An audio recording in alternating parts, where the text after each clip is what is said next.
주일 2부 예배 하나님께 드리겠습니다.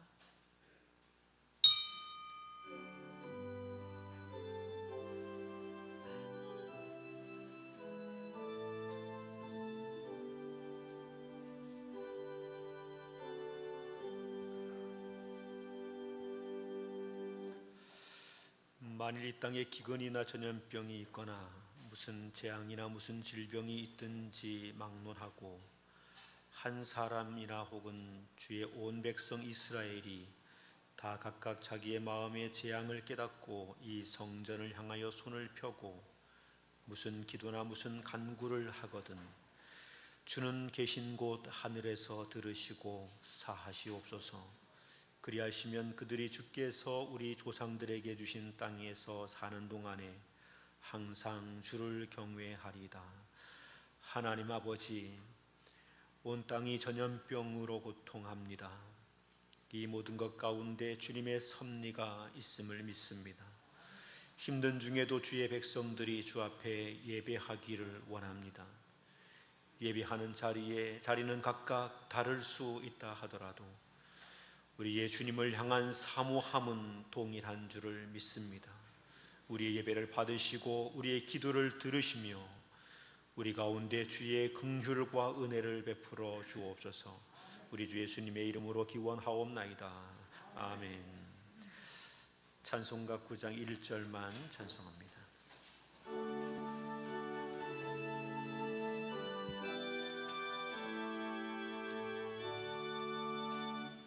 하늘에 가득 찬 영광의 하나님, 온 땅에 충만한 존귀하신 하나님, 생명과 빛으로 지혜와 권능으로 언제나 우리를 지키시는 하나님, 성부와 성자와 성령 삼위의 하나님, 우리 예배를 받아주시옵소서.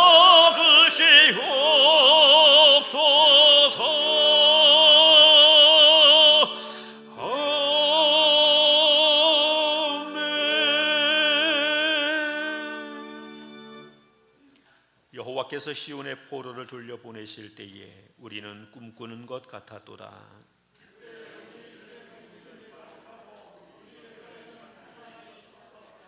그때의 문나라 가운데에서 말하기를 여호와께서 그들을 위하여 큰 일을 행하셨다 하여도다.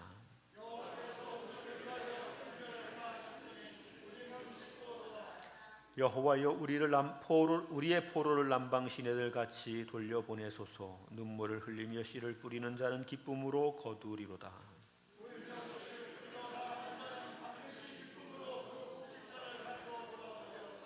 아멘. 전능하사 천지를 만드신 하나님 아버지를 내가 믿사오며 그 외아들 우리 주 예수 그리스도를 믿사오니 이는 성령으로 잉태하사 동정녀 마리아에게 나시고 본디오 빌라도에게 고난을 받으사 십자가에 못 박혀 죽으시고 장사한 지 사흘 만에 죽은 자 가운데서 다시 살아나시며 하늘에 오르사 전능하신 하나님 우편에 앉아 계시다가 저리로서 산 자와 죽은 자를 심판하러 오시리라. 성령을 믿사오며 거룩한 공예와 성도가 서로 교통하는 것과 죄를 사하여 주시는 것과 몸이 다시 사는 것과 영원히 사는 것을 믿사옵나이다. 아멘.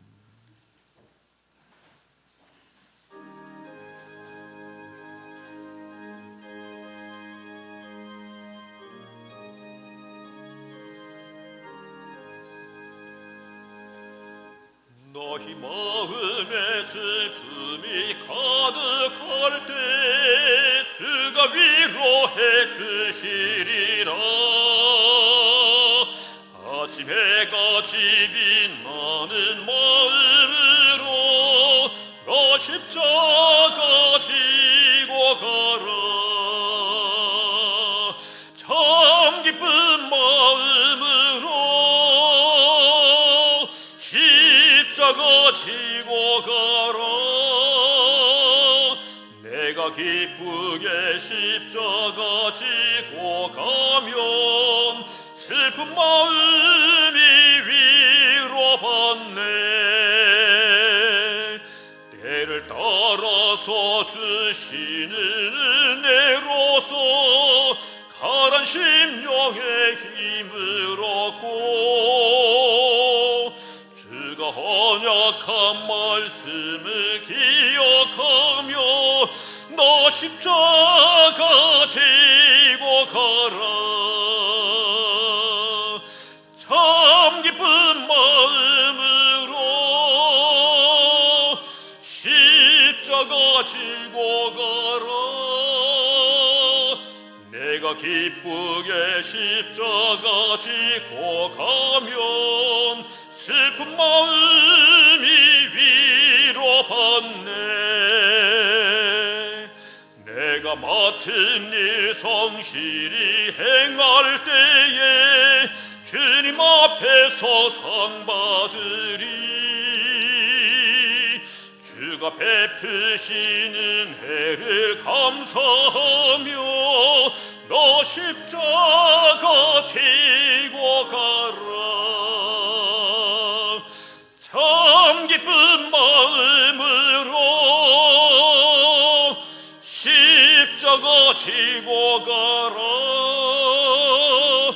내가 기쁘게 십자가 지고 가면 슬픈 마음이 위로받네.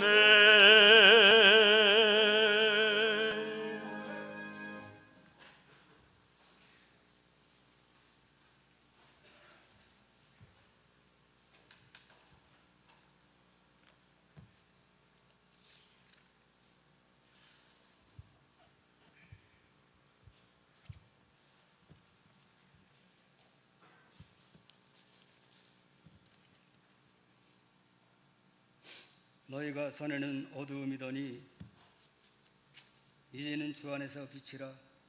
빛의 자녀들처럼 행하라. 빛의 열매는 모든 착함과 의로움과 진실함에 있느니라. 은혜가 풍성하시고 자비하신 권능의 주 아버지 하나님, 한겨울의 추위와 난관을 주 은혜의 나래 안에 품으시사 큰 어려움 없이 이겨내게 하시고 3월의 봄날을 맞아 따사로운 햇살로 어루만지시는 주님의 손길을 느끼게 하시매, 또한 거룩한 주일 아침 주 계신 성전으로 발걸음을 인도하시고 천지의 주제 되시는 주님을 경배하고 예배하게 하심에 감사 찬양을 올려드리옵나이다. 긍휼이 충만하시고 자비하신 주님, 어두움 속에서 온갖 죄악으로 영원히 죽을 수밖에 없었던 저희 인생들을 구속하시기 위하여 독생자 예수 그리스도를 이 땅에 보내시사 영원한 천국 복음을 증거하게 하시고 저 골고다 언덕 그 참혹한 십자가에 매달려 죽으시기까지 그 고난과 치욕을 감당하신 극진하신 사랑과 희생을 늘 기억하여 신령과 진정으로 경건한 예배를 올려드리는 온 교회와 성도들 되게 하여 주시옵소서. 주님의 십자가의 보혈을 심령에 간직하고 자식인의 십자가를 지고 주님의 길을 따라야 할 저희들, 세상 염려 금심에 얽매여 주님을 부인하고 세상 재미와 쾌락을 쫓아 살며 이웃을 비방하고 조롱하는 악한 자리에 있었던 모습들을 이 시간 자복하고 회개하오니 주 보혈의 은혜로 용서하여 주시옵소서. 이제 저희 성도들 세상 풍조와 욕심에서 떠나 세상제로부터 의연한 심령들이 되게 하여 주시옵소서.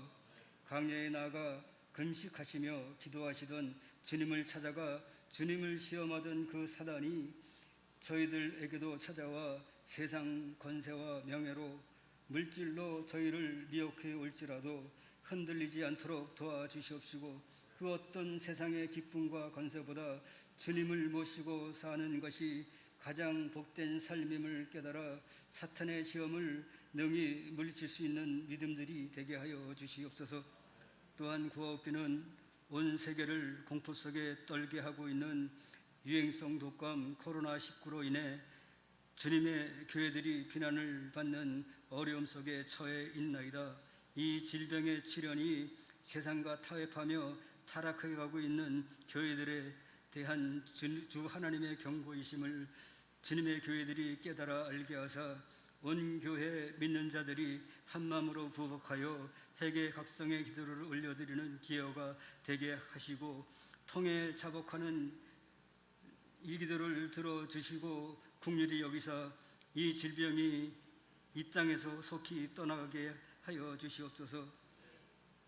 오늘도 이 시간 주님의 말씀을 들고 단위에 서시는 당회장 목사님, 보혈의 능력으로 덧입혀 주셔서 심혈을 기울여 준비한 모든 말씀이 기울여 듣는 모든 심령에 주 성령이 친히 역사하시는 감동의 능력으로 채워지게 하여 주시옵소서.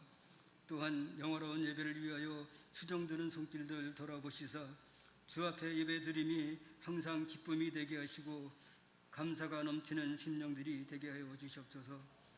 예수님 이름으로 기도하옵나이다. 아멘.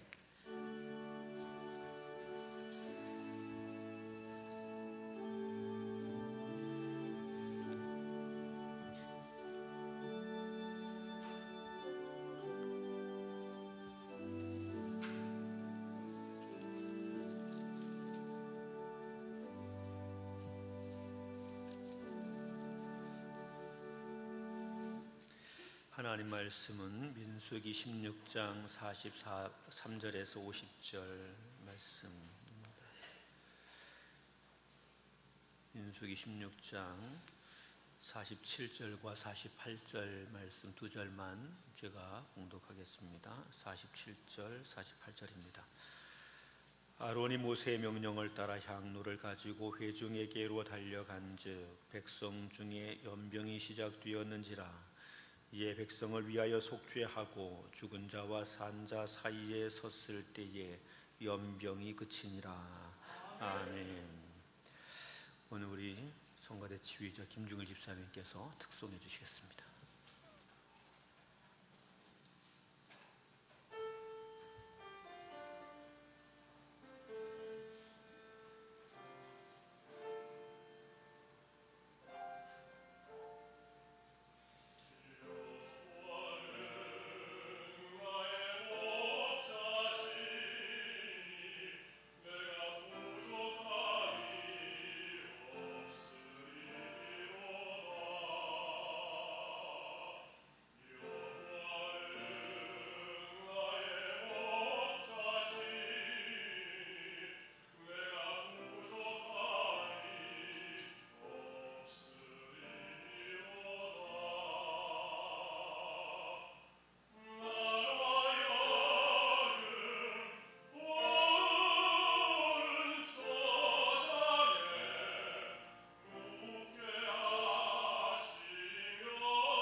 성가대가 없어서 좀 마음이 울적했는데 우리 역시 지휘자님이 찬양을 멋지게 잘하시셔서 하나님께서도 크게 영광을 받으신 줄을 믿습니다.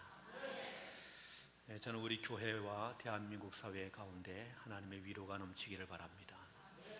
이 큰 전염병의 이 확산으로 인해서 정부도 또 사회 각계에도 정말 멘붕이라는 말이 맞을 정도입니다.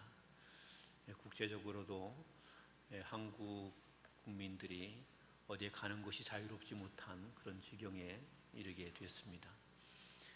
그렇게 되다 보니 교회가 예배하게 되는 것도 참 많은 어려움들이 있습니다. 계속 문자로는 예배 모임에 나가지 말라는 문자가 계속 오고 있고, 또 방송에서도 예배 모임은 위험하니 삼가라 뭐 그런 이야기들도 계속 되고 있습니다. 이런 시점에서 우리는 어떠해야 할 것인가, 보통 조심스러운 일이 아닐 수가 없습니다. 많은 고민을 했습니다. 우리 교회도 예배를 잠시 중단해야 되는 것이 아닌가, 예배를 또 계속 한다는 것이 혹 국가적으로 큰 피해를 끼치는 일이 되지는 않을까, 뭐 이런 생각들도 많이 했습니다. 그러면서 끊임없이 고민하다가 이제 제가 집으로 가는 길에 길 건너편에 있는 스타벅스 앞을 지나게 되는데 거기에 사람들이 모여 있는 것을 봤습니다. 그 사람들이 빡빡하게 앉아서 차를 마시고 있고 또 빵을 먹고 있고 또 이런저런 이야기를 하는 것입니다. 아, 저 사람들은 배짱도 좋네. 교회가 예배로 모이는 것도 지금 겁나서 벌벌 떠는데 저 사람들은 무슨 배짱으로 저기 앉아서 차를 마시고 커피를 마시고 있나, 그런 생각을 했습니다. 다음날 아침에 이제 교회에 출근하면서 또 한번 봤습니다. 그랬더니 아침나절부터 있더라고요. 아침나절부터 사람들이 꽤 많이 앉아 있습니다. 그리고 앉아서 이제 아이들도 데리고 차도 마시고 빵도 먹고 뭐 이러고 있는 것을 봤습니다. 그리고 제가 속으로 생각을 했죠. 커피를 마시는 사람들도 그 찻집에 앉아서 차를 마시고 있는데 우리가 하나님께 예배를 하는데 저 사람들보다는 덜 조밀하게 앉아서 예배를 하는데 우리의 예배가 큰 문제가 되지 않겠다. 다만 우리가 예배를 하게 될 때에 너무 밀집하지 않도록 좀 방법을 조정하고 또 연약한 분들은 집에서 예배할 수 있도록 또 방법을 만들고, 또 특별히 여러 그 위험 지역을 방문했던 분들은 교회에 오지 않은 채 가정에서 예배할 수 있도록 우리가 함께 협력하여 장치를 마련하기만 하면 하나님 앞에서 우리가 바르고 건강한 예배를 드리고 하나님께서도 그렇게 예배하는 것을 기뻐하시겠다, 이런 생각을 했습니다. 그래서 이제 교회와 교단을 통해서 또는 이제 정부를 통해서 여러 가지 예배에 대한 권고를 들으면서 기도하면서 우리는 주일 1부 예배, 2부 예배를 드리기로 했습니다. 2부 예배에 워낙에 또 많은 분들이 모이기 때문에 2부 예배에 드리는 예배 인원 가운데 한 일부는 1부 예배로 좀 예배 시간을 바꾸어서 예배를 드리면, 분산돼서 예배를 드리면 괜찮지 않나, 그래서 예배를 드렸는데 덕분에 1부 예배가 크게 부흥을 했습니다. 오늘 1부 예배가 예전에 비해서 한 4배 정도 더 부흥을 했습니다. 좀 많은 분들이 예배를 하게 되고, 2부 예배는 옛날에 비하면 거의 뭐 완전히 폭망한 수준이지만 그래도 이렇게 하나님께 예배할 수 있음이 얼마나 감사한지 모릅니다. 제가 지금까지 살아오면서 예배를 못 드리게 됐던 적은 군대에 갔을 때 훈련받는 기간 동안에 훈련에 끌려가다 보니까 예배를 못 드린 것 외에는 예배를 못 드리게 되는, 교회들이 공식적으로 예배를 못 드리게 되는 것은 올해가 처음인 것 같습니다. 그런데 이런 시점에서도 우리가 어디에 처해 있든지 예배 모임, 교회에 나오지 못해서 교회에서 예배를 드리게 되는 것이 아니어도 우리가 어디에서든지 하나님께 예배할 수 있게 되기를 원합니다. 지금 우리 교회는 실시간으로 예배 실황을 지금 방송하고 있습니다. 일부 예배 때도 방송을 했는데 제가 우려했던 것보다는 그래도 상태가 꽤 괜찮은 모습으로 방송이 되었다고 합니다. 혹 여러분 가운데서도 가정에서 예배를 드려야 될 필요가 있는 분들은 꼭 시간에 맞춰서 예배를 하시는데, 예배를 드리게 될 때에 예배 드리는 자이어야 합니다. 그냥 TV를 틀어놓고 또는 유튜브를 틀어놓고 구경하는 자이어서는 안 됩니다. 꼭 예배하는 자여야 합니다. 함께 예배하는 마음으로 하나님께 대한 예배자로 함께 예배하면 우리가 처한 곳이 어디든지 간에 우리의 드려지는 예배는 하나님이 크게 기뻐 받으시는 예배가 될 줄을 믿습니다. 코로나19 이것은 왜 오게 됐습니까? 저는 이것이 왜 오게 됐는가가 궁금합니다. 왜 이것은 오게 됐는가? 분명히 역사 속에 이 코로나19라는 바이러스가 존재했었을 텐데, 없던 것이 갑자기 생겨난 것은 아닐 텐데, 왜 지금 이 시점에서 코로나19라는 바이러스가 우리 사회를 강타하고 세계를 강타하고 있나? 만약에 이것이 코로나 바이러스가 그냥 변종이 된 형태라면 왜 지금 이 시점에서 변종으로 우리에게 나타나서 온 세계 모든 지구인들을 벌벌 떨게 하는 것이 되었나? 저는 이런 생각을 해봅니다. 왜 그렇게 됐을까? 물론 여기에는 여러 가지 이유가 있을 것입니다. 사람들이 주어진 삶의 환경을 잘 관리하지 못해서 이런 일이 생겼다라고 말할 수 있을 것이고, 또 이 질병에 대해서 사전에 잘 관리하지 못한 책임들도 분명히 있게 될 것입니다. 잘 차단만 했으면 문제가 없을 텐데 차단하지 못한 책임들도 있게 될 것입니다. 사람들은 이렇게 말합니다. 이 질병의 문제는 과학의 문제라고 말합니다. 그 말을 들어보면 일리가 있습니다. 질병의 문제는 과학의 문제이죠. 이 질병을 어떻게 퇴치하는가에 대한 것도 과학적인 문제입니다. 어떻게 우리가 위생 상태를 청결하게 해야 되는지, 그리고 확진자들과는 어떻게 거리를 두어야 하는지, 이런 것들을 통해서 철저하게 차단할 수 있는 방법, 과학의 문제이죠. 치료약이 개발되는 문제도 분명히 과학의 문제일 것입니다. 그런데 이 문제를 그저 과학의 문제로만 보게 된다면 그것은 예수를 믿지 않는 사람들이, 하나님이 없다고 말하는 사람들이 할 수 있는 이야기입니다. 하나님의 존재하심을 믿는 사람이라고 한다면 비록 우리 삶에서 일어나는 수없이 많은 일들, 그것이 과학의 문제이든지 아니면 우리의 실천의 문제이든지 윤리의 문제이든지 무엇이든지 우리의 신앙과 무관할 수는 없을 것입니다. 하나님 앞에서 우리의 신앙과 무관할 수 있는 것은 아무것도 없기 때문에 그러하지요. 저는 목사로서 이 코로나19가 우리에게 어떤 의미가 있는 것인가 하는 것을 한번 생각해 보게 됐습니다. 그러면서 민수기의 본문의 말씀을 묵상하게 됐는데, 민수기에 있는 이 본문의 말씀은 이스라엘 백성들이 하나님 앞에 범죄하게 됐을 때에 연병이 일어나게 됐던 이야기입니다. 하나님께서 가데스 바네아라는 곳에서 이스라엘 백성들에게 가나안 땅에 들어가라 그렇게 이야기했습니다. 그런데 이스라엘 백성들이 가나안 땅에 들어가라 하는 말씀을 들으면서 안 들어간 겁니다. 그 가나안 땅에 거하고 있는 사람들이 안악 자손이었습니다. 거인들이었죠. 그들은 견고한 성을 가지고 있었습니다. 그리고 그들은 당시의 최고의 무기인 철병거를 가지고 있었습니다. 철제 무기로 무장되어 있던 사람들이었습니다. 반면에 이스라엘 백성들은 어떤 사람들입니까? 이들은 군인이 아니었습니다. 그저 애굽에서 종으로 살던 사람들입니다. 애굽에 종살이하면서 벽돌이나 짓고 성이나 짓고 그리고 노예 생활하던 그런 사람이었죠. 하나님의 은혜로 그들이 애굽을 떠나서 또 홍해를 건너고 시내산을 거쳐서 가데스 바네아에 오게 된 것이 전부입니다. 그러니 그들이 무슨 군사적인 훈련을 받게 됐다거나 무기를 갖게 됐다거나 그런 것이 아니죠. 목동들이었으니까, 목자들이었고 양을 치는 사람들이었으니까 양치는 막대기가 있었으면 아마 그것이 전부였을 겁니다. 무기라고 하는 것은 거의 없는 것이지요. 그런데 이 사람들의 보기에 그 안악 자손들이 있는 가나안 땅을 어떻게 정복합니까? 그러니까 이들이 이렇게 말하는 거죠. 우리는 그 땅에 넘어갈 수 없다. 그 땅에 들어가게 됐다가는 다 우리가 죽는다.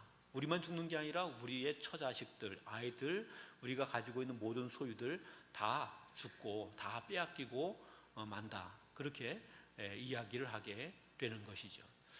그런데 하나님께서 그 땅에 들어가라고 말했다고 하니까 이 이스라엘 백성들이 여기에 대해서 이제 분노를 폭발하게 되는 겁니다.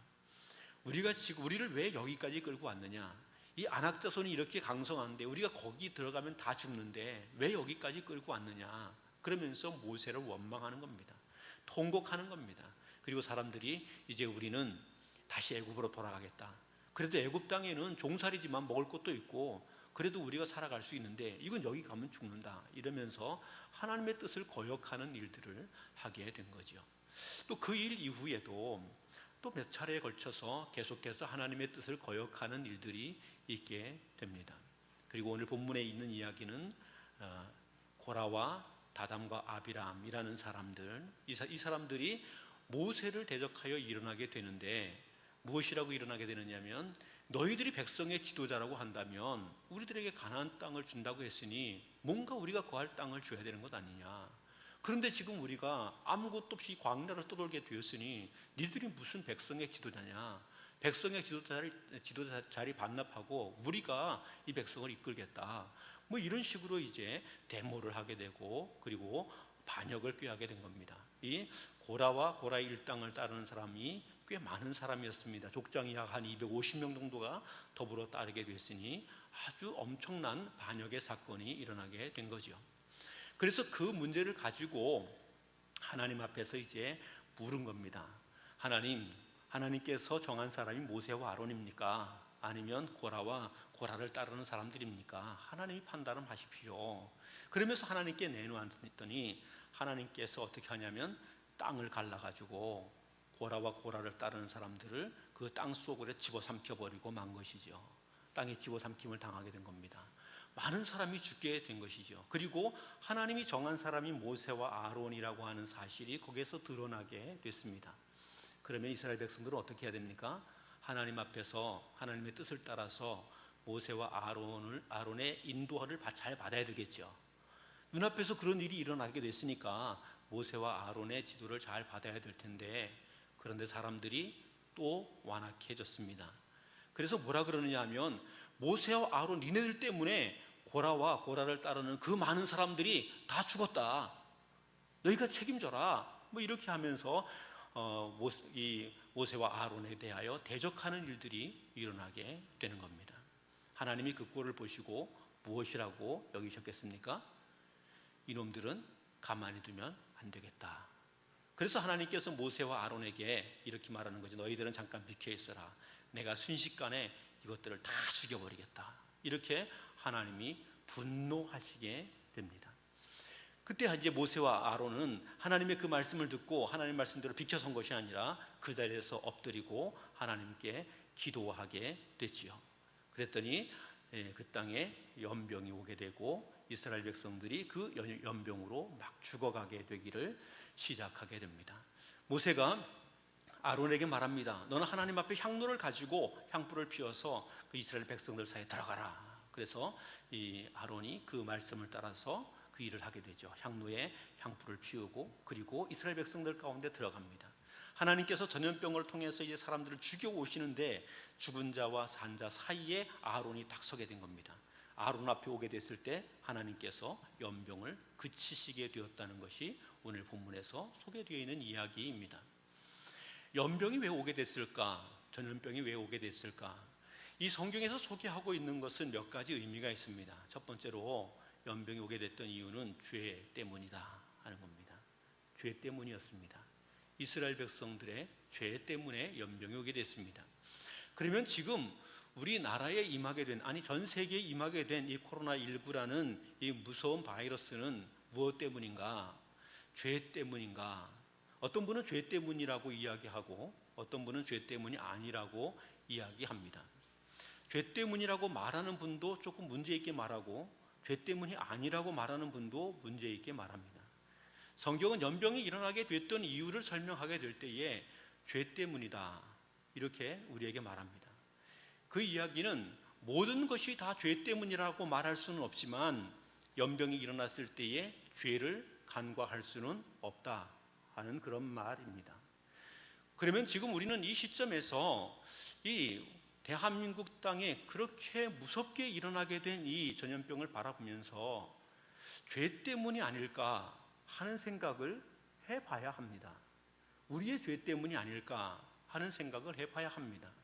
우리 민족의 죄 때문이 아닐까 하는 생각도 해봐야 하고, 그리고 이 지구상에 있는 수많은 인류가 하나님의 뜻을 거역하고 있는 무슨 죄 때문은 아닐까 하는 생각도 해봐야 합니다. 지금 얼마나 우리 시대가 하나님이 아니라고 말하는 것을 옳다고 주장하는 일들이 많습니까? 하나님의 말씀이 이것은 안 된다라고 하는 것을 해도 된다고 말하는 일들이 참 많고, 하나님 말씀이 안 된다고 말하는 것을 주장하면 그것이 잘못됐다고 질타하는 일들이 얼마나 많습니까? 하나님 말씀과 뜻에 거역하고 그것을 거스르는 일들이 참 많은 그런 모습들을 보게 됩니다. 그러니 이 땅에 지금 오게 된 이 전염병을 죄와 무관하다 이렇게 말하는 것은 매우 위험한 일일 수 있습니다. 그러면 이것이 죄 때문이라고 말한다면, 죄 때문일 수 있다고 생각한다면 우리는 이 시점에서 무엇을 해야 하는 것입니까? 우리가 하나님 앞에 어떤 죄인인가를 돌아볼 수 있는 시간을 삼아야 되는 겁니다. 나는 하나님 앞에 어떤 죄인인가? 우리 민족은 지금 하나님 말씀 앞에 어떤 죄가 있는가? 이런 것을 돌아보고 살펴보고 그것을 회개할 수 있는 기회를 삼아야 되는 것이, 이것이 지금 시점에서 우리가 해야 하는 것입니다. 그저 이것은 과학의 문제이니 죄와 상관없다 이렇게 말하는 것은 하나님 앞에서 매우 교만하고 위험한 일일 수 있다는 사실입니다. 코로나19가 점점 퍼져가고 있을 때 그리스도인들이 기억해 봐야 합니다. 우리는 얼마나 하나님 앞에 죄된 모습을 갖고 있는가. 지난번에 얼마 전에 교단의 목사님들과 함께 모여서 이야기하는 시간이 있었습니다. 이런저런 이야기하는 중에 제가 코로나19에 대한 이야기를 하다가, 나는 이 코로나19의 사건이 신천지들 때문이라기보다 오늘 이 시대에 나와 같은 목사, 우리 교회 지도자들, 이들이 하나님 앞에 범죄했기 때문에 하나님께서 이런 일을 일으키신 것 같다 이렇게 생각한다는 이야기를 했습니다. 그랬더니 그 이야기를 듣고 있던 목사님 가운데 한 분이 이렇게 말씀하시는 겁니다. 목사님들이라면 당연히 그렇게 생각해야 옳다고 생각합니다. 이렇게 이야기하는 것이었습니다. 지금 우리 사회에 보면, 우리 교계를 보게 되면 교회 지도자들이 얼마나 하나님 말씀을 우습게 여기며 살아갑니까? 하나님의 교회에 바른 정의가 없습니다. 그냥 하나님의 교회가 자기들의 욕심을 따라 싸움박질해야 되는 일들이 많고, 하나님의 교회가 괜히 돈 하며 돈 타령하는 일들도 많고, 하나님의 뜻과는 상관없는 것 거기에 온통 에너지를 써가면서 하나님이 원하시는 방향의 모습으로 가지 않는 일들이 많습니다. 그러니 하나님께서 이 땅에 이 무서운 재앙을 내리셔서 교회로 경계케 하는 것일 수도 있다는 이야기입니다. 그러니 우리는 이런 시점에 우리에게 있는 죄악이 무엇인가를 세밀하게 살펴서 하나님 앞에 이것을 털어놓고 또 회개하며 또 하나님의 은혜를 구할 수 있는 이런 자세를 갖는 것이 필요합니다. 두 번째로 오늘 이 본문에 소개되어 있는 우리의 죄의 이 연병의 시작의 이유를 보게 되면, 그 연병의 시작의 이유가 죄 때문이라는 이야기도 있지만, 그런데 본문은 아주 특별한 이야기를 우리에게 해주고 있습니다. 그 내용을 가만히 보면 이렇게 되어 있어요. 하나님께서 범죄하고 있는 이스라엘 백성들에게 완전히 그들을 순식간에 멸하시겠다고 이야기합니다. 순식간에 멸하시겠다. 그때의 모세와 아론이 엎드린 겁니다. 하나님께 엎드렸어요. 하나님께 엎드렸더니 이스라엘 백성들을 하나님이 순식간에 멸해버리시는 것이 아니라 어디에서부턴가 연병을 일으키셔서 그 전염병이 확산되게 해가시는 것입니다. 어디에서부턴가 전염병을 일으키셔서, 그래서 이스라엘 백성들이 그 전염병으로 막 질병에 걸리고 죽어가게 되는 그런 모습인 겁니다. 아니, 한꺼번에 죽이겠다고 말씀하셨는데, 그런데 하나님께서 한꺼번에 죽이지 않고 연병을 일으키신 거죠. 연병을 통해서 한 사람이 죽고 그 병이 전염되고 이렇게 죽어가게 하시는 것입니다. 그러면 그와 같은 일이 일어나게 됐던 이유는 무엇이냐? 제가 볼 때는 모세와 아론이 하나님께 엎드리니까 즉시 죽이지 아니하고 즉시 멸하지 아니하고 연병을 일으키게 된 것이죠. 이 이야기는 연병이 일어나게 됐다는 이야기, 전염병이 일어나게 되었다는 이야기는 아직 이 땅에 누가 있다는 말입니까? 모세와 아론 같은 사람이 있다는 것을 의미합니다. 그래서 하나님께서 아직은 우리에게 뭘 베풀고 있는 것이냐? 긍휼을 베풀고 계시는 것이다. 우리의 모습이 죄로 말미암아 영원히 멸망되어야 마땅합니다.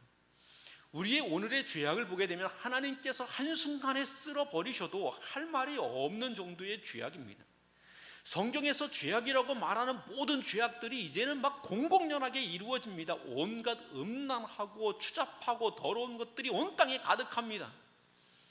그럼에도 불구하고 하나님께서 이 땅을 순식간에 멸해도 할 말이 없는 이때에 전염병을 일어나게 하셔서 한 사람, 두 사람, 세 사람, 10사람, 100사람 이렇게 확장시킵니다. 그렇다면 아직 하나님이 순식간에 우리를 멸하고 계시는 것은 아닌 겁니다. 은혜의 기회가 우리에게 있다는 겁니다.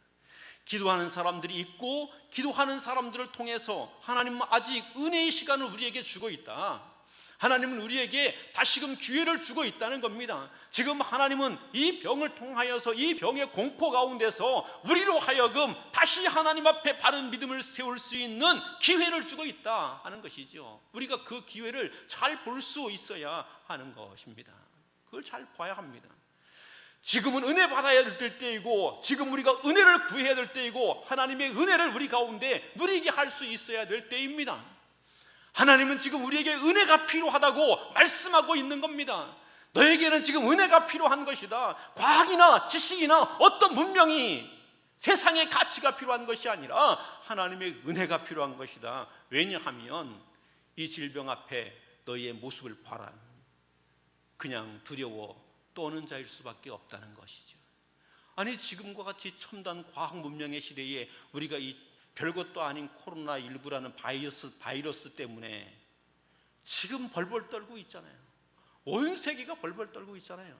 그렇게 우리가 별 볼 일 없는 존재입니다. 우리는 어떤 존재냐? 하나님의 은혜가 필요한 존재이고 하나님의 은혜가 필요한 우리들에게 지금 하나님께서는 기회를 주고 있다는 겁니다. 은혜를 구하라는 겁니다. 은혜를 찾으라는 겁니다. 그리고 그 하나님의 은혜 가운데 서 있어야 된다는 것을 이 질병을 통해 말씀하고 있는 거죠. 질병은 우리에게 그것을 말하는 겁니다. 우리로 하여금 하나님의 은혜를 찾으라고, 하나님을 바르게 찾으라고 우리에게 질병이 주어지게 된 것이죠. 이스라엘 백성들에게도 그러했던 것처럼 우리에게도 그러합니다. 그러므로 오늘 우리가 이 시대를 살아가게 되면서 이 질병이 자꾸 번성해 가고 자꾸 확장되어 가게 될 때에 많은 두려움이 있게 되고 많은 염려가 있지만 우리가 지금 하나님을 바라보아야 될 때구나 하는 것을 꼭 기억할 수 있게 되기를 우리 주님의 이름으로 부탁을 드립니다. 이스라엘 백성들에게 이 질병이 퍼지게 됐습니다. 전염병을 통해서 사람이 막 죽어가기를 시작했습니다. 이와 같이 사람이 죽어가게 될 때에 모세와 아론이 행한 일은 무엇이었는가 하면 자세히 들여다보면 모세와 아론의 일은 몇 가지로 구분이 됩니다. 모세와 아론이 하나님께 먼저 엎드렸습니다. 첫째는 하나님께 엎드렸습니다. 둘째로 그 다음에 아론으로 하여금 향로를 들고 이스라엘 백성을 속죄하고 백성들 가운데 서게 했습니다. 그리고 백성들 가운데 서게 됐을 때 산자와 죽은 자 사이에 서게 되니까 연병이 그쳤더라 이렇게 이야기합니다. 우리는 어떤 사람이어야 하느냐? 우리의 믿음이 연병을 그치게 하는 사람이어야 합니다. 저는 이 땅 가운데 우리 그리스도인들이 연병을 그치게 하는 사람이 될 수 있어야 합니다. 우리 그리스도인들이 믿음으로 연병을 그치게 할 수 있는 이 능력의 역사를 이루어갈 수 있어야 하는 겁니다. 온 땅이 두려움으로 공포로 가득할 때에 우리 그리스도인들이 이 땅의 공포와 두려움을 물리치고 연병을 그치게 할 수 있는 그런 사람이 되어야 하는 겁니다. 이것 때문에 벌벌 떨고 이것 때문에 두려워하는 것이 아니라 오히려 이것을 이겨내며 이것을 그치게 할 수 있는 그런 사람이 되어야 합니다. 영적으로 어떻게 해야 이것이 가능한가? 성경이 우리에게 첫 번째로 주고 있는 말씀이 이것입니다. 하나님께 기도하라는 겁니다. 엎드리라는 겁니다. 하나님께 엎드리라는 겁니다.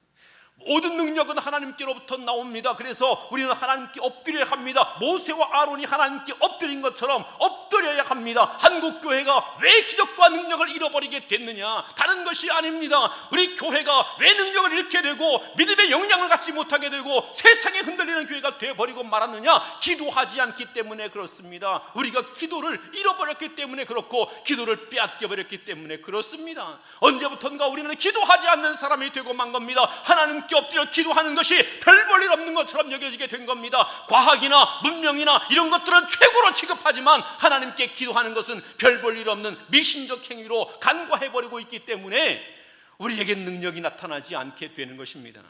하나님의 능력은 기도하는 사람들을 통하여 나타나게 되어 있습니다. 성경은 분명하게 그렇게 이야기합니다. 기도하는 사람을 통하여 하나님의 능력이 역사한다는 겁니다. 하나님은 기도하는 사람을 사용하셔서 하나님의 기적과 능력의 역사를 만들어 가신다고 이야기하고 있습니다. 그러므로 지금 우리는 무엇해야 되느냐? 기도해야 하는 겁니다.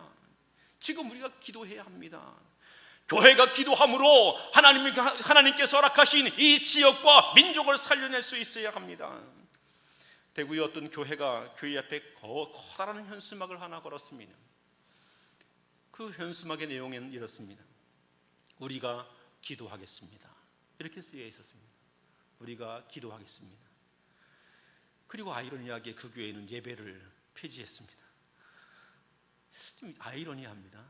그 교회는 예배를 폐지했는데 앞에 현수막에는 우리가 기도하겠습니다. 이렇게 적혀 있습니다. 저는 그걸 보면서 방법은 단 한 가지다. 하나님 앞에 기도하는 것이다. 연약한 우리가 할 수 있는 것이 무엇이냐? 하나님 앞에 기도하는 것이다. 하나님께 기도하는 것이 선행되어야 한다. 지금 한국 교회와 성도들이 두려워 벌벌 떨고 있을 것이 아니라 하나님께 기도하는 자리에 설 수 있어야 합니다. 제가 지금 기도하는 자리에 서라고 하니 무슨 기도에 모여서 많이 모여가지고 소리 높이 기도하라 그런 이야기가 아닙니다. 여러분이 전 삶의 자리에서 하나님 앞에 기도하는 자이어야 하는 겁니다. 내가 아침에 일어났을 때에, 내가 일터에 나가게 될 때에, 집에 돌아오게 됐을 때에 내 모든 삶의 자리가 하나님께 기도하는 자리이어야 하는 겁니다. 하나님 이 시대 가운데 우리에게 긍휼을 허락하여 주시옵소서. 이 민족 가운데 하나님이 긍휼을 허락하여 달라고 하나님께 기도하는 자가 되어야 하는 겁니다. 아들을 군대 처음 보내놓고 보니까요, 이게 자나깨나 기도입니다. 코로나 바이러스가 또 극성을 부린다니까 더 그렇습니다. 제가 우리 아들을 위해서 이렇게 오래 기도를 해본 적이 별로 없습니다. 군대를 보내놓고 나니까 아빠가 철이 들어가지고 아주 틈만 나면 눈만 감으면 아들 기도입니다. 하나님 군 생활을 건강하게 해달라고. 아들을 군대에 보내놓고 나니까 부모가 기도합니다. 나라가 큰 질병에 걸리게 됐고 하나님께서 이것을 통해서 우리에게 하나님께 의지하라고 말씀하고 있다면 우리 뭐 해야 합니까? 우리가 자나깨나 기도해야 되는 겁니다. 어디를 가든지 기도해야 되는 겁니다. 그냥 눈만 감으면 기도해야 하는 겁니다. 눈만 감으면 하나님 이 나라를 긍휼히 여겨주십시오. 우리 민족을 긍휼히 여겨주십시오. 이 질병 가운데 고통하는 사람들을 긍휼히 여겨주시고 속히 이 땅에서 이 질병이 물러가게 해주십시오. 우리가 하나님께 이것을 기도할 수 있어야 하는 것입니다. 하나님께 이것을 기도해야 합니다. 우리의 기도의 모습은 어떠해야 되는가요? 오늘 본문을 보면 이래요. 아론에게 향로를 들고 나가서 백성 가운데 서게 했습니다. 그리고 백성을 위하여 속죄하게 했습니다. 백성을 위해 속죄하게 했습니다. 이 백성을 위하여 속죄하게 했다는 이 말이 엄청나게 중요한 이야기입니다. 이게 무슨 말인가 하면 지금 우리 그리스도인들이 이 나라와 민족과 지금 세계 열방 가운데 공포에 떨고 있는 이 사람들을 위해서 무엇해야 되는 존재이냐면 속죄해야 하는 존재라는 겁니다. 속죄해야 하는 존재. 그런데 그 속죄가 어떻게 되느냐? 향로라고 하는 것을 들고 속죄하라 그랬어요. 뭐냐면요, 중보적 기도자가 되는 겁니다. 주님께서 우리의 죄를 짊어지고 우리를 위해서 대신 십자가를 지고 죽으셨잖아요. 그와 같이 우리가 우리의 민족의 죄를, 이 세계의 죄를, 이 열방 가운데 흩어져 있는 온갖 하나님께서 싫어하시는 죄악을 나의 죄악으로 받아들여서 나의 죄악으로 여기고 이것을 가지고 하나님께 통회하며 중보적 기도자가 되어야 하는 겁니다. 지금 보니까요, 이 바이러스가 퍼지니까 아주 볼만한 현상이 생깁니다. 정부 여당에서는 신천지 탓이라고 그러고 야당에서는 정부 탓이라고 그러고, 그리고 이제 정부에서는 또 관련된 사람들이 하는 말이 신천지가 야당하고 관계 있다 그러고, 이러면서 서로 싸우고 있는 겁니다. 서로 싸우고 있는 겁니다. 내 책임은 없다는 겁니다. 내 책임은 없다. 나는 잘못이 없다. 너 때문이다. 이 너 때문이다의 기도는요, 기도가 아닙니다. 저주입니다. 그리스도인들이 해야 할 일이 아닙니다. 너 때문이다 하는 기도는 그리스도인들이 해야 하는 기도가 아닙니다. 중보의 기도라는 말은 이런 겁니다. 우리 사이에 죄악이 있게 되면 나는 죄를 짓지 않았어도 그 죄를 나의 죄악으로 가져와서 내가 그 죄악을 하나님께 죄인으로 고백하는 겁니다. 그러니 지금 누군가에게 막 책임을 돌리려고 잔머리 굴리면 안 되는 겁니다. 세상 사람들은 그렇게 합니다. 왜냐하면요, 내가 책임지기 싫거든요. 그러니까 다른 사람들에게 떠넘깁니다. 다른 사람들에게 떠넘기고 난 책임 없다고 그럽니다. 난 잘했다고 이야기합니다. 그런데 그리스도인들은 그러면 안 되는 겁니다. 내가 잘못한 것이 없음에도 민족을 향하여 중보적 기도자가 되어서 그 죄악을 나의 죄악으로 가지고 와서 그것 가지고 하나님 앞에 엎드려 기도해야 하는 겁니다. 예전에 이런 운동이 있었잖아요. 내 탓입니다 하는 거, 자동차 뒤에 써붙여 다녔던 거 있잖아요. 지금 이 시대에 우리 그리스도인들이 왜 교회가 무슨 잘못했어 그럴 것이 아니라 그저 내 탓입니다, 그리고 하나님 앞에 용서를 구할 수 있는 이 중보적 기도자의 모습이 필요합니다. 이런 기도가 우리 하나님의 마음을 움직이게 되는 것이죠. 그리고 오늘 세 번째로 이 소개되어 있는 이야기가 있어요. 아론이 향로를 가지고 백성들 가운데 섰습니다. 그런데 보면 아주 중요한 말씀이 오늘 48절에 있는 말씀입니다. 48절에 죽은 자와 산 자 사이에 섰을 때에 연병이 그치니라. 연병이 언제 그쳤어요? 죽은 자와 산 자 사이에 섰을 때에 연병이 그쳤다, 이렇게 말합니다. 죽은 자와 산 자 사이에 섰습니다. 죽은 자와 산 자 사이에 섰다는 얘기는요, 지금 연병을 통해서 계속 죽어오고 있잖아요. 죽어오고 있는데 죽은 자와 산 자 사이에 섰어요. 그랬더니 하나님께서 거기서 탁 걸려서 연병을 끝나게 하셨다는 그런 이야기이죠. 그런 이야기예요. 지금 전염병이 퍼져가고 있는 그 가운데 뛰어 들어가서 연병을 그치게 하는 사람이 되고 있는 겁니다. 죽은 자와 산 자 사이로 뛰어 들어간 자가 되는 겁니다. 교회와 그리스도인들이 해야 되는 일들이 무엇인가? 죽은 자와 산 자 사이로 뛰어 들어가서 산자를 살려내는 겁니다. 산자에게 향하는 저주를 중단시키는 겁니다. 저주를 차단시키는 일입니다. 그것을 해야 하는 겁니다. 이것은요, 다른 말로 말하면 오늘 이 시대 가운데 우리 그리스도인들이 고통당하는 자를 위한 섬김의 삶을 살아야 함을 말합니다. 죽은 자와 산 자 사이에 잘못 들어가면 내가 죽겠거니 해서 비겁하게 도망쳐버리고 나 살아야지 그러면서 도망쳐버리는 것이 아니라 죽은 자와 산 자 사이에 들어가서 그 가운데 생명을 구원하는 일을 위하여서 힘써 일하며 헌신하게 되는 이 모습, 이것이 필요한 것입니다. 대구에 보니 이 확진자가 점점 늘어나게 되니까 참 뜻있는 의사들이 고맙게도 그리로 달려가는 겁니다. 달려가서 거기에서 치료를 하게 되죠. 야, 제가 간만에 생각해 봤습니다. 거기 잘못 들어가면 어떻게 되는 겁니까? 나도 걸리는 거죠. 거기 잘못 들어가면 나도 걸리는 겁니다. 그 내가 죽는 겁니다. 거기 잘못 들어가면 내가 죽는 것인데 내가 죽을 것을 불사하고 그리로 뛰어 들어가서 산자를 살리겠다고 하는 것 아닙니까? 살려내겠다는 것 아닙니까? 죽은 자와 산 자 사이로 뛰어 들어가는 것이요, 달려 들어가는 거죠. 여기에 그리스도인의 정신이 있습니다. 나 살겠다고 도망치는 사람이 아니라 죽은 자와 산 자 사이에 들어가서 그들을 향하여 섬기고 희생하며 헌신하며 그 가운데 생명을 살려내는 일을 위해서 온 힘을 기울일 수 있게 될 때, 그때 연병이 그치게 되었다. 오늘 이 성경이 우리에게 말합니다. 사랑하는 성도 여러분, 그리스도인은 세상 사람들과는 다른 차원의 삶을 살아야 합니다. 그리스도인들이 세상 사람들과 똑같을 수는 없습니다. 그리스도인들은 우리가 살아가고 있는 이 세상을 바라보는 안목도 달라야 합니다. 하나님 앞에서 하나님이 어떤 사람에게 어떻게 복을 주시는가에 대한 것을 봐야 되고, 이 땅을 향하여 하나님께서 섭리하시는 중에 이 땅에 허락하시는 여러 가지 질병과 재난을 통해 하나님은 우리에게 무엇을 말씀하고 있는지도 보아야 합니다. 지금 우리는 우리 시대 가운데 하나님께 회개할 것이 무엇인지를 찾아야 합니다. 그리고 그것에 대하여 우리 자신의 죄악을 내려놓고 회개할 뿐만 아니라 민족의 죄악까지도 중보적 기도자로 기도할 수 있어야 합니다. 거기서 한 걸음 더 나아가 죽을 영혼을 살리는 그 일을 위해서 기꺼이 산자와 죽은 자 가운데 들어갈 수 있는, 거기서 헌신하며 섬길 수 있는 그런 사람이 되어야 하는 것입니다. 말씀을 맺겠습니다. 오늘 이 시대가 참 두렵습니다. 어디로 가도 두렵고 어떤 사람을 만나게 돼도 불안합니다. 엘리베이터를 타게 돼서 어떤 사람, 모르는 사람을 만나게 되면 그 사람이 기침이라도 한번 하면 그러면 내내 찜찜합니다. 대구나 경상도에서 누군가가 왔다고 하면 그 사람하고는 괜히 상종도 하기 싫어집니다. 우리는 지금 이런 시대를 살아갑니다.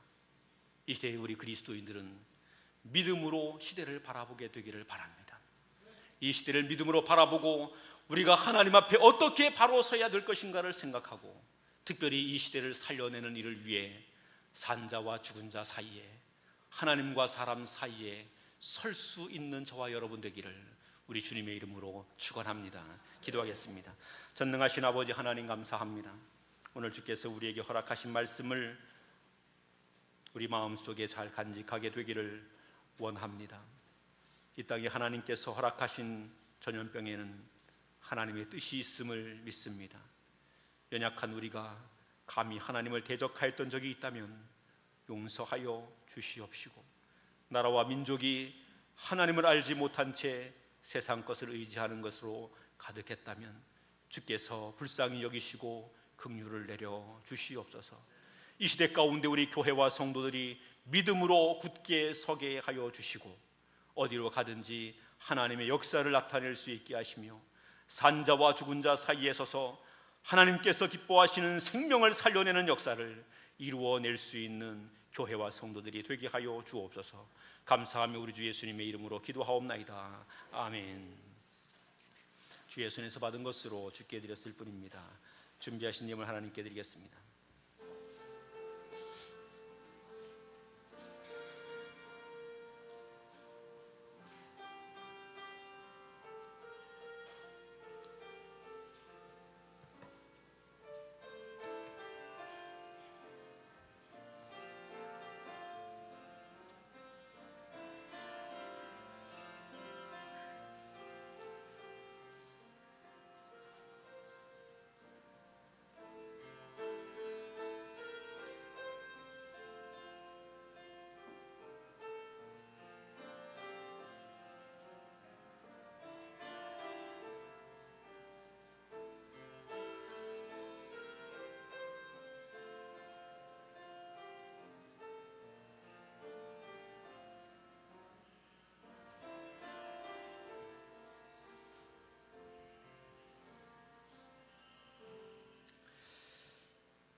진리와 생명 되신 주, 이 몸을 바치옵니다. 믿음과 소망 사랑에 한마음 되게 하소서. 아멘. 하나님 아버지, 주님의 은혜에 감사합니다.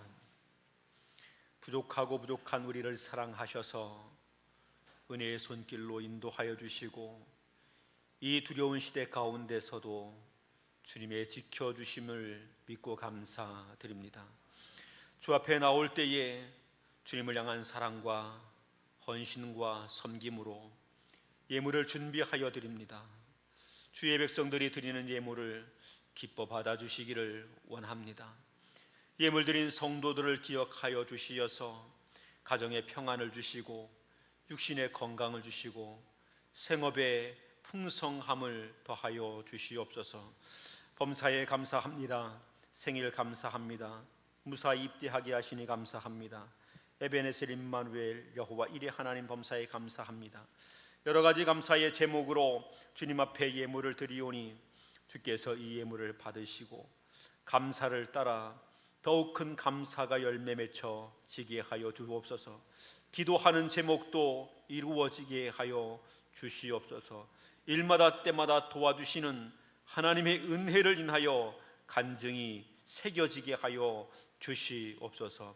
하나님의 교회 건축을 위하여 예물을 드립니다. 하나님, 여러 성도들의 가정이 주의 교회 건축을 위하여 마음을 합하여 드리오니 이 예물을 받으시고 이 예물이 하나님의 성전을 세우는 일에 귀한 것으로, 능력 있는 것으로, 가치 있는 것으로 사용되게 하여 주시고 예물 드린 성도들의 가정들마다 믿음으로 견고하게 서며 자손 대대에 하나님의 복을 누리는 복된 가문이 되게 하여 주시옵소서. 한 주간 우리에게 주어진 세상에 나갑니다.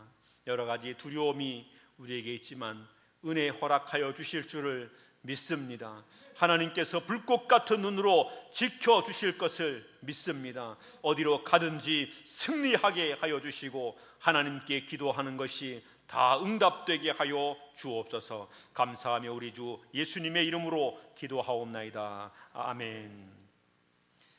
광고 말씀드리겠습니다. 코로나19가 아주 위력적이어서 지금 각 교회들마다 예배를 중단하는 일들이 참 많이 있습니다. 저도 많이 고민했고 우리 당의원들도 많이 고민했습니다. 그리고 교회의 일반적인 전반적인 모든 부분을 또 축소하지 않을 수 없다 하는 생각도 하게 됐습니다. 정부에서도 예배 모임을 좀 중단해 줄 것을 여러 차례 권고하고 있기도 하고 교단에서도 이 예배 모임이 혹 위험할 수 있으니 좀 주의를 기울여 달라 하는 그런 이야기들도 있습니다. 설교 중에도 말씀드렸다시피 예배는 어떤 경우에도 중단될 수 없습니다. 교회의 예배로 모이게 되는 것은 조금 방법을 달리할 수는 있지만 우리가 하나님께 예배하는 것은 어떤 형태로 중단될 수 없습니다. 그래서 우리 교회는 좀 예배 방법을 좀 새롭게 하기로 했습니다. 1부 예배와 2부 예배를 드리고 그리고 주일 오후 예배는 잠시 중단하겠습니다. 그리고 새벽 기도는 그대로 진행하겠고 수요 예배와 금요 심야 기도회는 잠시 중단하겠습니다. 그리고 교회 여러 행사들, 구역 예배 등을 비롯한 여러 행사들은 이 사태가 진정될 때까지 잠시 중단하겠습니다. 여러분이 헤아려 주시기를 바랍니다. 1부 예배와 2부 예배를 드리게 될 때에도 1부 예배와 2부 예배를 조금 예배 인원을 분산해서 드렸으면 좋겠습니다. 그래서 1부 예배 시에는 주일학교 학생들하고 주일학교 교사들 그리고 주일학교에 자녀를 둔 학부모들이 그 예배에 좀 참여해 주시면 좋겠습니다. 그 정도만 1부 예배를 드려주셔도 2부 예배를 드리면은 큰 문제가 없을 것입니다. 여러분 좌석에 이제 빨간 줄로 표시를 해두었습니다. 3명 이상은 앉지 말라 하는 그런 말이기도 하고 그 정도 뛰어 앉게 되면 그래도 적정거리가 될 수 있겠다 이렇게 여겨집니다. 그리고 이제 간격을 좀 넉넉하게 앉으시면 예배하는 데 문제가 없을 것입니다. 예배 시에는 항상 여러분들 마스크를 다 착용하시고 예배 들어오시게 될 때 손 세정제를 통해서 또 개인 위생도 좀 철저하게 해주시면 고맙겠습니다. 교회를 통해서 바이러스가 전파되는 일은 없도록 우리가 함께 협력해 주시면 좋겠습니다. 혹시 몸이 불편하신 분들이나 또는 임산부나 노약자들 그리고 위험지역을 방문하고 오신 분들 가운데서는 가정에서 예배를 드리는 것도 좋은 방법입니다. 오늘부터 시작해서 우리 교회가 인터넷으로 실시간 방송을 합니다. 오전에 1부 예배 시에도 실시간 방송을 했는데 비교적 잘 되었다고 합니다. 2부 예배도 실시간으로 방송이 진행됩니다. 여러분이 혹시 가정에서 예배를 드리게 되면 실시간으로 방송하는 방송을 통해서 예배를 드리시면 될 것 같습니다. 그때 예배하게 될 때에도 하나님 앞에 경건하게 예배하는 자여야 되지 소파에 누워가지고 구경하는 자 이렇게 되면 안 됩니다. 예배하는 자로 꼭 예배할 수 있게 되기를 부탁을 드립니다. 우리 교회는 매주 예배가 마치게 되면 1차 소독을 한번 합니다. 그리고 주일 예배 전에 또 소독을 하고 각 기관 부속실은 그 모임이 있고 난 전후에 꼭 소독을 다시 한 번씩 합니다. 그래서 교회 시설은 가급적 최대로 안전하게 만들어 드리려고 합니다. 여러분이 주의하시고 조심하시기만 하면 안전하게 예배하고 또 하나님께 기쁨으로 예배할 수 있을 것이라고 여겨집니다. 세례학습 일정은 올해 세례학습식이 3월 29일 주일에 있게 되는데 일정은 지금 임시적으로 이렇게 잡아두고 세례학습 대상자가 되시는 분들은 우리 교육자들에게 신청을 해주시면 그 현황을 봐서 교육과 세례학습식을 진행하도록 그렇게 하겠습니다. 필리핀 단기 선교는 계속해서 우리가 준비해오고 기도해왔지만 이 코로나 사태 때문에 지금 일시 유보 중에 있습니다. 그런데 지금 경과되는 상황을 조금 더 보고 그리고 이거 진행할 수 있으면 진행하겠지만 어려우면 중단하게 될 것입니다. 아직은 경과를 보고 있는데 여러분이 기도해 주시기를 바랍니다. 오늘 점심 식사는 오늘부터 주일 오후 예배가 없습니다. 오늘부터 없는데 점심 식사는 컵라면으로 준비되어 있습니다. 여러분들 가운데 혹시 교회에서 좀 오래 머물러야 되시는 분들이 계시면 준비된 컵라면으로 같이 식사를 할 수 있으면 좋겠습니다. 다른 궁금한 사항이 있으시면 교육자실에 문의를 해주시기 바라고 그때마다 상황이 변화되면 여러분에게 문자 메시지를 통해서 알려드리도록 그렇게 하겠습니다. 모두 자리에서 일어나셔서 찬송가 545장 1절만 찬송합니다.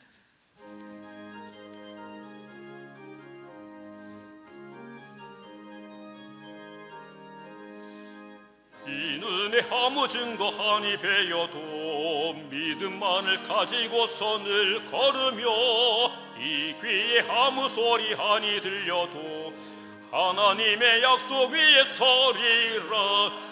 걸어가세 믿음 위에 서서 나가세 의심 버리고 걸어가세 믿음 위에 서서 눈과 귀에 아무 증거 없어도. 여호와는 내게 복을 주시고 너를 지키시기를 원하며 여호와는 그 얼굴로 내게 비추사 은혜 베푸시기를 원하며 여호와는 그 얼굴을 내게로 향하여 드사 평강 주시기를 원하노라.